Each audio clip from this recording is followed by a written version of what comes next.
Hoje a gente vai começar a falar sobre sociedade e espaço urbano. Tá?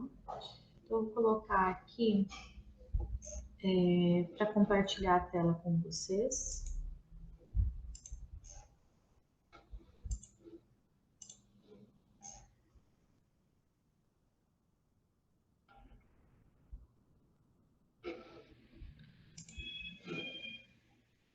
Vamos lá, deixa eu botar aqui.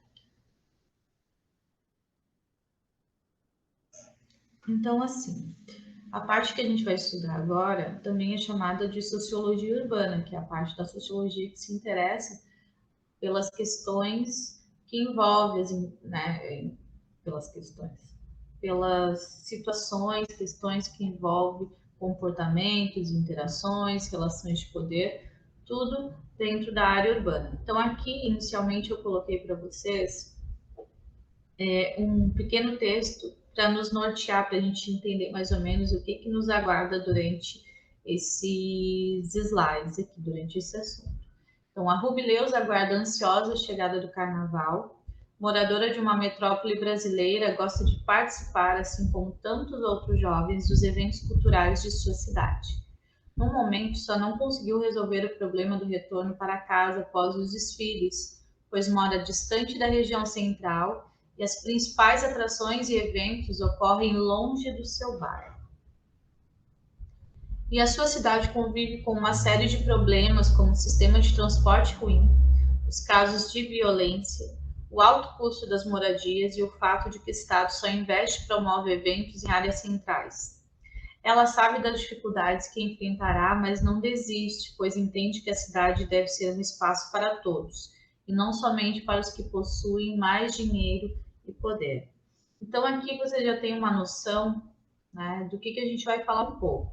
Então, a questão da mobilidade urbana vai entrar, a questão da violência urbana, né, a questão econômica e social, que reflete basicamente na questão que envolve a pobreza, né, as regiões periféricas, enfim, e todos os problemas que existem.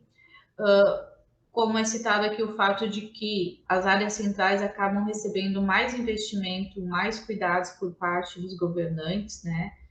E em consequência, né, disso, as regiões periféricas acabam ficando esquecidas, muitas vezes sem um sistema de saneamento básico, sem iluminação, sem segurança, sem posto de saúde, enfim, né? Problemas que os bairros mais distantes, então, do centro da cidade acabam tendo, certo? Bom, então, para a gente começar a falar sobre o fenômeno urbano, tá? Primeiro eu vou tentar lembrar vocês de algo que quem foi meu aluno no primeiro ano deve lembrar, que quando a gente começou a falar sobre o que era sociologia, a gente viu que existiam duas causas para o surgimento da sociologia, né? Uma das causas era uma causa econômica, que foi a Revolução Industrial, e outra foi uma causa histórico-política, que foi a Revolução Francesa.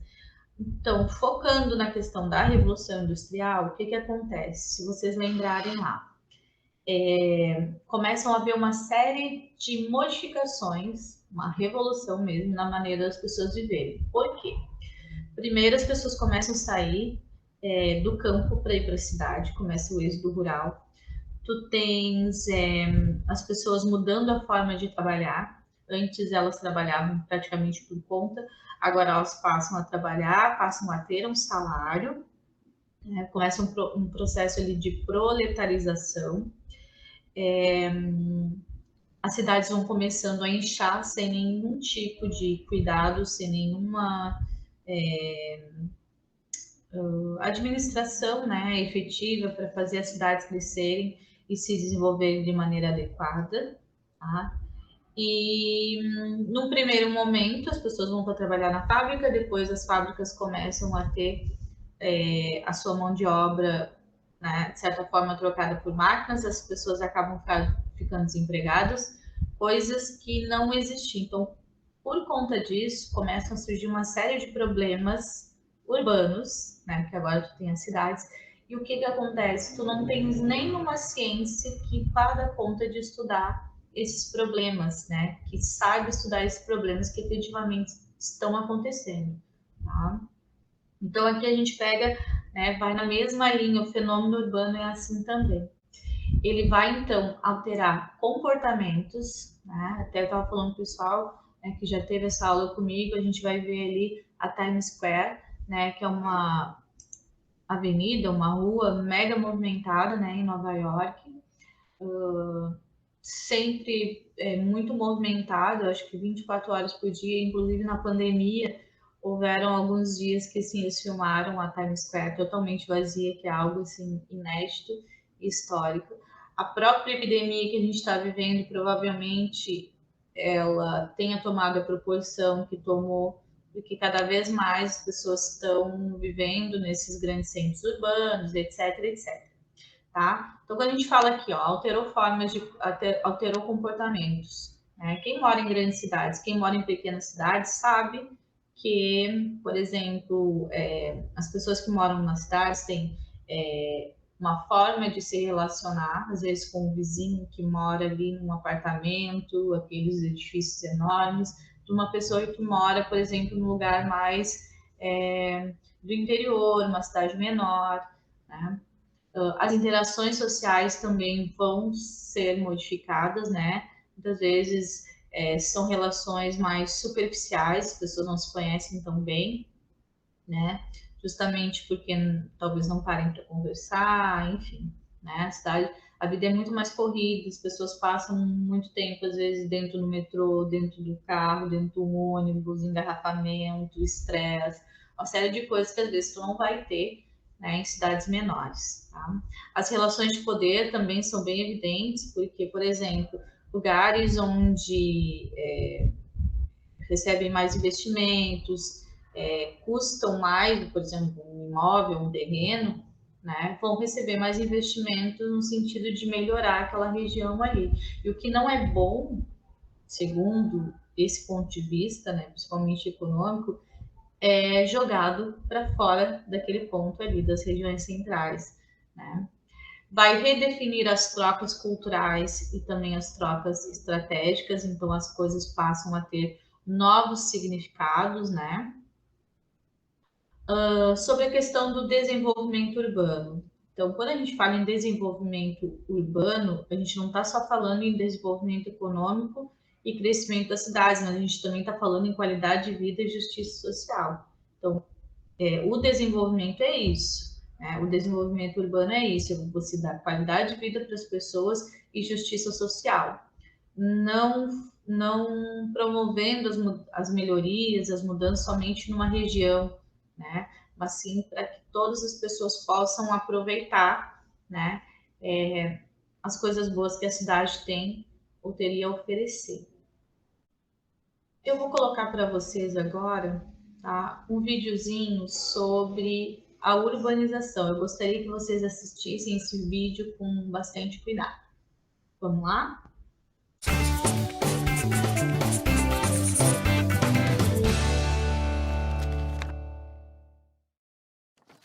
Olá, pessoal! Hoje vamos desvendar os processos da urbanização. Fique ligado porque esse tema cai muito nas questões de geografia. E olha só, para tudo! Antes da gente começar esse vídeo, lembra de se inscrever no canal, dar uma curtida nesse vídeo, seguir o Descomplica nas suas redes sociais e olha só, aqui com a gente fica muito mais fácil estudar pro Enem. Se você quiser baixar esse mapa completão, é só você se inscrever nesse link aqui da descrição e aí a gente pode baixar todo o material, ok? Vamos lá! Pessoal, o primeiro problema de urbanização e a coisa que a gente mais tem que chamar a atenção é que urbanização e crescimento urbano não são as mesmas coisas. Crescimento urbano é a expansão física de uma cidade, ou seja, o aumento em área de um espaço urbano. Portanto, crescimento urbano é diferente de urbanização. Quando falamos assim, urbanização, estamos falando do processo no qual a população da cidade cresce mais que a população do campo. Outra coisa para ficar atento, país urbano é aquele com mais de 50% da população vivendo em cidades. Então, beleza. Agora que você já entendeu o que é urbanização e suas variações mais próximas, vamos lá que eu vou te explicar como que esse conceito acontece, ou seja, quais são suas causas. O conceito da cidade grande não existe há tanto tempo assim. Ele é fruto da Revolução Industrial, um fenômeno que se intensificou entre os ricos no século XIX e entre os pobres e emergentes no século XX. Foi o momento em que a cidade era o espaço que estava oferecendo emprego para a população. Muitas vezes, as condições precárias do campo e a promessa de uma vida melhor na cidade impulsionam essa migração chamada de êxodo rural. E aconteceu no Brasil a partir de 1930. O êxodo rural é exatamente isso, um grande movimento migratório que ocorre de uma área rural para uma área urbana. A gente já chegou. As cidades, em geral, por mais que sejam parecidas, sempre apresentam configurações diferentes. Tem a clássica metrópole, zonas centrais que possuem alto nível de importância e de influência, como São Paulo, Brasília, Rio, Recife, BH, Manaus. A chamada região metropolitana é um conjunto formado pela metrópole e pelas cidades satélites. Aquelas cidadezinhas menores que crescem na órbita da metrópole e formam intensos fluxos. A conurbação, ela representa a junção física das cidades. Aquele processo em que você não sabe bem onde uma cidade termina e a outra começa. As cidades crescem tanto que daqui a pouco você nem sabe mais diferenciar uma da outra. Já a megacidade é literalmente uma mega, giga, ultra cidade, que cedia uma aglomeração urbana superior a 10 milhões de habitantes. Alguns desses lugares estão num ritmo de urbanização frenético e constante. Para vocês terem uma ideia, em apenas 3 décadas, o número de megacidades pulou de 3 para 27. Se juntas as megacidades já causam, imagina as megalópolis. Elas podem ser definidas como aquelas manchas urbanas extensas que se formaram a partir da junção física de 2 ou mais metrópoles ou regiões metropolitanas. O maior exemplo do mundo é o Bosch lá no Nordeste americano, que vai de Boston a Washington, passando por Nova York. E no Brasil a gente também teve ali a nossa tentativa entre Rio e São Paulo, mas a gente acabou vendo que São Paulo cresceu mais pro lado de Santos e Campinas que propriamente dito para os cariocas. Então a gente enxerga no Brasil a nossa megalópole caindo ali pro lado de São Paulo, Campinas e Santos. Isso é bem importante, hein? Lacrou ou não lacrou? Então deixa aquele like esperto nesse vídeo. Com o que é que desenhe, não sobra nenhuma dúvida pro Enem. Se inscreva já no nosso canal e siga a gente em todas as redes sociais. Quer o mapa inteiro só para você? É para já. Clique no link da descrição e você pode baixar essa maravilha em alta resolução. Compartilhe. Com o Descomplica fica fácil entender. Até o próximo Quer Que Eu Desenhe.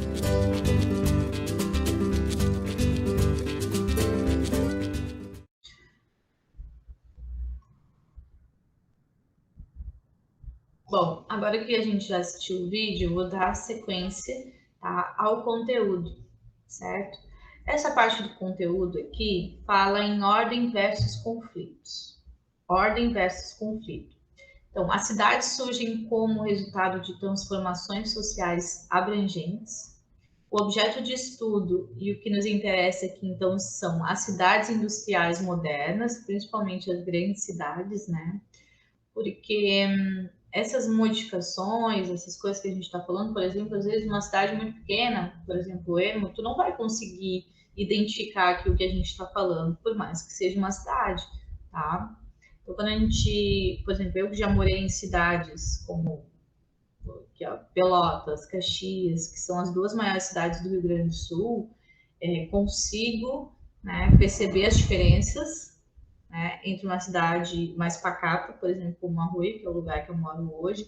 Araranguá já está se tornando também uma cidade mais industrial, na medida que tem uma série de coisas que as pessoas têm acesso, como hospitais, universidades, né, Instituto Federal, shopping, cinema, uma série de outras coisas, né? Enfim, que fazem a cidade ter essas características. Também coisas ruins, né? Como a violência, o aumento, enfim, da criminalidade, aumento, às vezes, de problemas ligados à estrutura, como a estruturalidade, como alagamentos, entre outras coisas que a gente sabe que aqui em Araranguá, principalmente, né, é bem comum. Então, esses novos modos de vida e conflitos urbanos, eles são inéditos na história da humanidade, tá? Então, voltando lá à questão da Revolução Industrial, provocou mudanças tão profundas, tão grandes, e a gente percebe isso ainda hoje. Às vezes vão acontecendo coisas dentro das cidades, principalmente, que as pessoas ainda não sabem como agir, né? Porque são situações novas e talvez em outros lugares as pessoas já estejam mais acostumadas com esse tipo de coisa, mas quando começam a acontecer, devido ao aumento, né, do número de pessoas, enfim, tá? passa a ser, então, uma coisa inédita. Então, as novas relações sociais geraram conflitos de interesses. Então, a classe dominante e o restante da população, né, vão acabar entrando dentro desses conflitos e isso acaba sendo observado no espaço urbano, certo? Então, como a gente estava falando ali, geralmente as áreas centrais recebem mais investimentos, as pessoas pagam mais caro por esse terreno, tem toda uma estrutura ao redor, né, que faz com que algumas pessoas tenham acesso, tá? E o restante da população, como a gente viu, não tem dinheiro para pagar, né? E acaba sendo jogado para as regiões mais distantes dos grandes centros. A cidade contemporânea representa um fenômeno historicamente novo, que por vezes é traduzido em novos conceitos como metrópole ou megalópole. Tá? Então, para finalizar aqui, eu coloquei para vocês que a metrópole, da língua grega metrópolis, é o termo empregado para designar as cidades centrais de áreas urbanas, formadas por cidades ligadas entre si fisicamente ou através de fluxo de pessoas e serviços, ou que assumem importante posição na rede urbana da qual fazem parte. Tá? Então, vamos pegar ali, por exemplo, Porto Alegre, né? Tem aquela região metropolitana, que são as cidades ligadinhas ali umas nas outras, né? Que tu não sabe quando tu já tá na cidade ou não. E tem uma região metropolitana, eu acho que eu já tinha comentado, pessoal, por exemplo, São Paulo tem 3 regiões metropolitanas. Então, tu imagina também a loucura que é tu sair de um canto da cidade para ir no outro. É uma coisa assim, deve demorar, pegar trânsito e tudo mais, deve demorar, acredito eu, que horas, né, para te deslocar de um ponto a outro. Claro, lembrando que São Paulo é uma das maiores cidades do mundo, né, gente? Então, isso que é uma metrópole. Certo, pessoal? Então, hoje eu vou ficando por aqui.